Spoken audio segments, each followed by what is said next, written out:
First of all, I would like to thank the organizing committee of having me.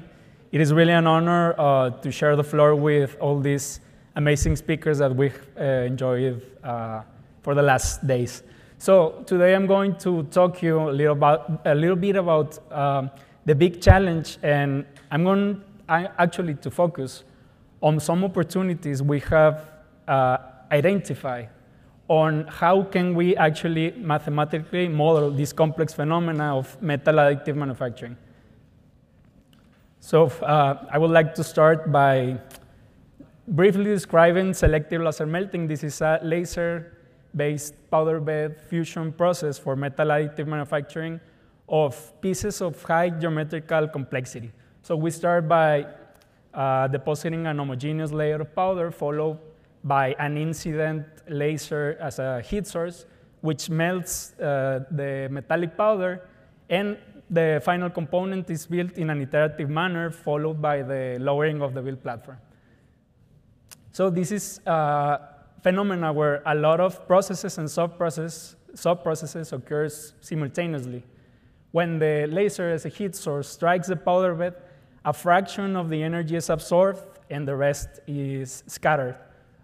This energy input provokes the material to melt, and this melt pool forms where the fluid flows following Marangoni convection. And depending on the energetic conditions, we may have the ejection or sublimation of particles. So what I'm trying to say is that with more than 130 inputs involved listed by Reme and collaborators, this is a highly complex process. And not only that, but when you consider that all these phenomena that are occurring in the microscopic scale will have a direct impact on the actual outcome of the component, we have to identify and note that this is a multi-scale and multi-physics phenomena. Now, let me introduce you to the concept of fractals. Since the year of 1983, Benoit Mandelbrot forged this concept to describe complex, non-smooth, non-Euclidean shapes that were first observed in nature. From these two concepts arise, which are fractal dimension and lacunarity. Fractal dimension is related to the texture complexity, while lacunarity is related to how homogeneous this texture actually is. Now, when we're thinking about a metal additive manufacturing process based on a powder bed, we can relate this fractal dimension to the powder morphology and the lacunarity actually to the powder size distribution. So bear with me with a second. So we have discussed how this is a multi-scale and multi-physics problem. And for the time being, let me tell you that this is also a fractal problem, which I will go deeper into. But having all of this into consideration, we can infer what a big challenge this is to construct relevant mathematical models to predict and understand this process. And instead of focusing on what a big challenge this is, I want to share with you an opportunity which we have identified to model this complex phenomena based on a methodology on mathematical modeling via dimension analysis and Buckingham's pi theorem, with fractal insights that are able to actually reflect on these interactions between microscopic and microscopic scales, followed by experimental validation to tie it all together. This talk, I will focus on the selective laser melting process, but we have successfully applied this methodology to the mathematical modeling of the magnetorological materials, electrohydrodynamics, and other additive manufacturing processes which are quite relevant. So through dimension analysis, we transition from describing processes through physical quantities to doing so in a dimensionless form. And perhaps I won't go too much into detail about this, but dimension analysis is quite important because we can actually reflect on how all these individual parameters, which are process parameters or material properties, interact with each other, and how they, with this interaction as a whole, influence the process and not by individual. So out of all these 130 inputs parameters, we have selected laser power, scanning speed, hatch distance, and layer thickness to be alongside specific heat capacity and thermal conductivity to be the ones that most influence the density. So why density? Because it is highly related to the actual structural integrity of the final component. So laser power and scanning speed are related to the energetic input, while hatch distance and layer thickness are related to how this energy distributes, while the latter two are related to the thermal response of the material to the energy. And so by doing the adequate mathematical modeling procedure, we arrive at equations 5, 6, and 7, which will now describe the SLM process. Pi 0 is the dimensionless in the density in a dimensionless form, which will be influenced by pi 2 and pi 1 as independent factors. So by mathematical manipulation, we arrive at equation 9, which will give us now the density behavior relating all these independent physical quantities as in the dimensionless form. So to validate this mathematical model, we constructed cubic Inconel probes alongside with experimental data adapted from the literature of tungsten, aluminum, silicium, magnesium alloy, a titanium, aluminum, vanadium alloy, and a stainless steel to actually see if we're controlling or reflecting on the behavior and the interaction between process parameters and material properties. So what we have found is that actually on figure 9 and subfigure A, we can observe that through this dimensionless form of viewing this problem, we're actually reflecting on how this phenomena is occurring all across materials. And so with an R-square value of close to unity, we can conclude that we're predicting this densification with high precision. And now, we don't want to stay in this modeling stage, but we want to take it further to actually make it a practical end. And so we have constructed these contour plots. So let's say that we want to build this rocket propulsion engine made out of Inconel 718. Now, through this mathematical approach, we can tune all these relevant process parameters in order to produce these high value added components which have a relevant application on the sustainable additive manufacturing. Also, we can take this to the aluminum, silicium, magnesium alloy for a heat exchanger for the automotive industry, or even we can do it so with different geometries, like the one showed in figure 13, for a titanium, aluminum, vanadium alloy.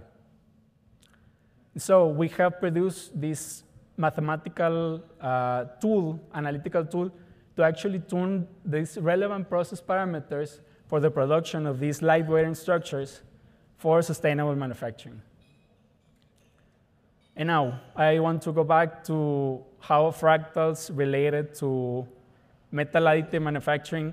And from a theoretical aspect, a fractal phenomena is characterized by a process being carried out in a discontinuous, non-smooth media. And also, when you consider that all this energy diffusion takes place in a porous media, such as the ones that we arrive at after this metal additive manufacturing process, we can start inferring that this is a fractal phenomena.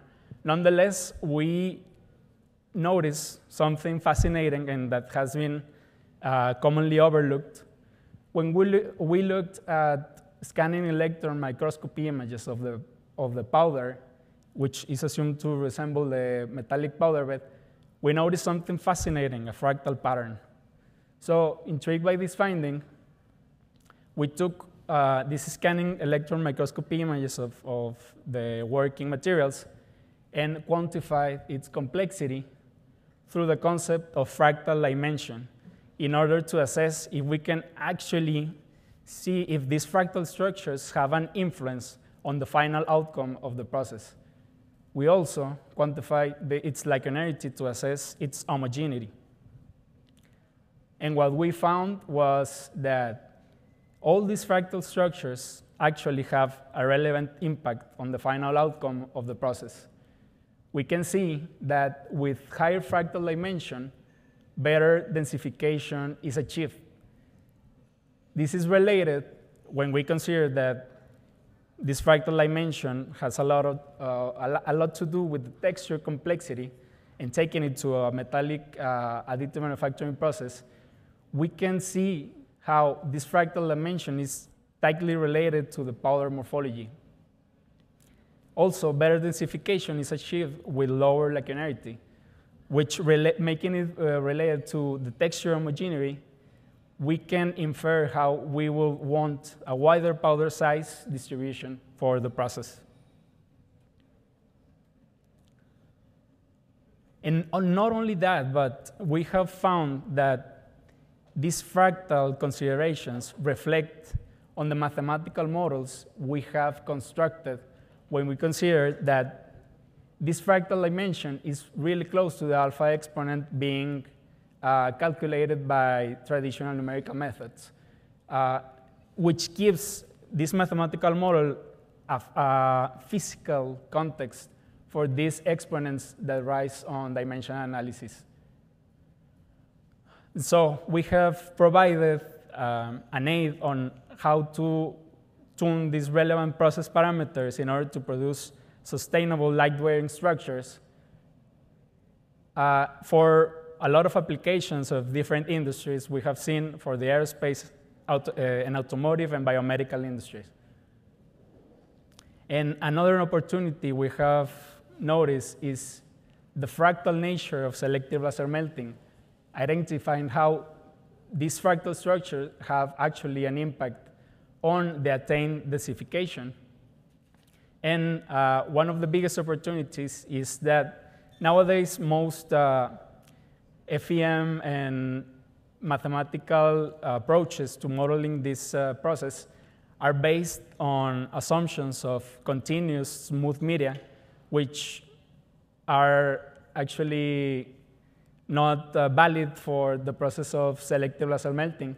And incorporating these fractal insights can take all these mathematical formulations to another level so we can enhance the precision and actually the adequateness of these expressions. Okay, so thank you for your time. That's it.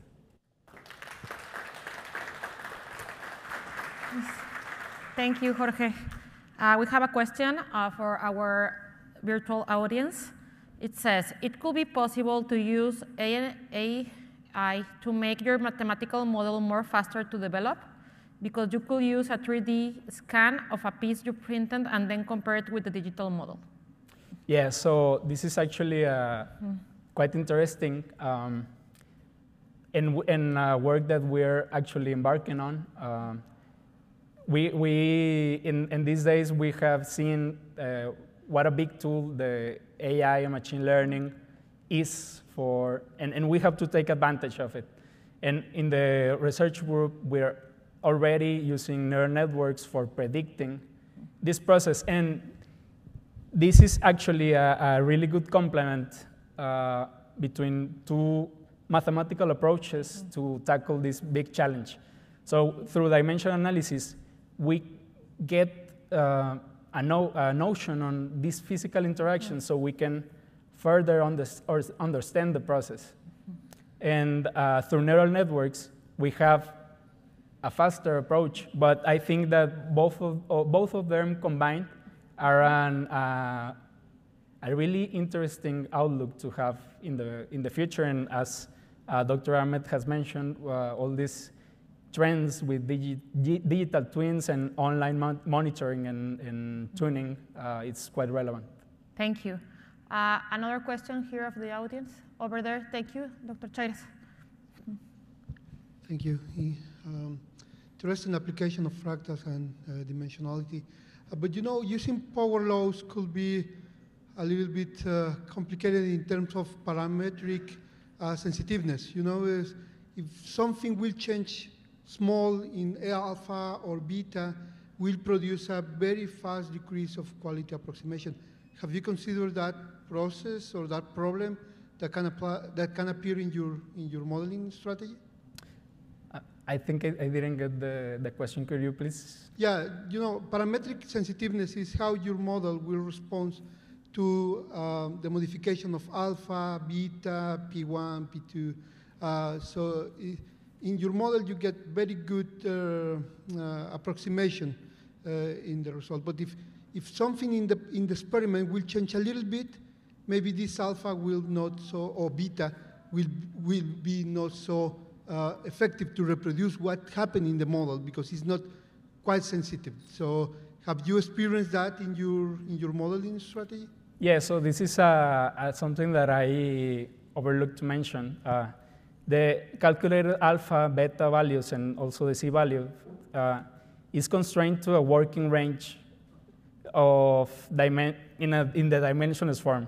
I included it in the table, but